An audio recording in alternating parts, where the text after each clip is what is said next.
সুদানের আবেই এলাকায় জাতিসংঘের ইউএন শান্তিরক্ষা মিশনে সন্ত্রাসী হামলায় নিহত শামীম রেজার বাড়িতে চলছে মাতম। নিহত শামীম কালুখালী উপজেলার হোগলাডাঙ্গি গ্রামের আলম ফকিরের বড় ছেলে। ৭ নভেম্বর সুদানের আবেইতে তিনি পাড়ি জমিয়েছিলেন।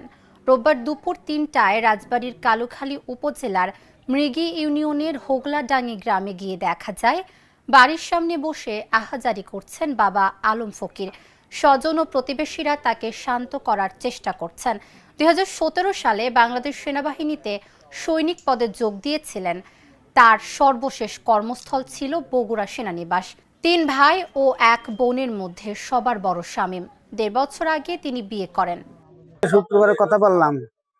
শুক্রবার চলে গেল রাত্রিবেলায়, শনিবারও চলে গেল। এই গত রাত্রি 12টার সময় আমার শ্বশুর বাড়িতে ফোন আসলে মনির সমস্যা আছে, কি আছে রে আর কভার পান না ওরা।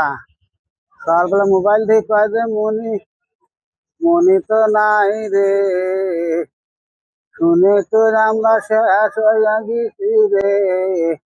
অনেক গুলাগুলি আছে, ওই গুলাগুলিতে আর মনি মারা গেছে রে। অনেক গুলাগুলি করে মরি দিয়েছে ওরা।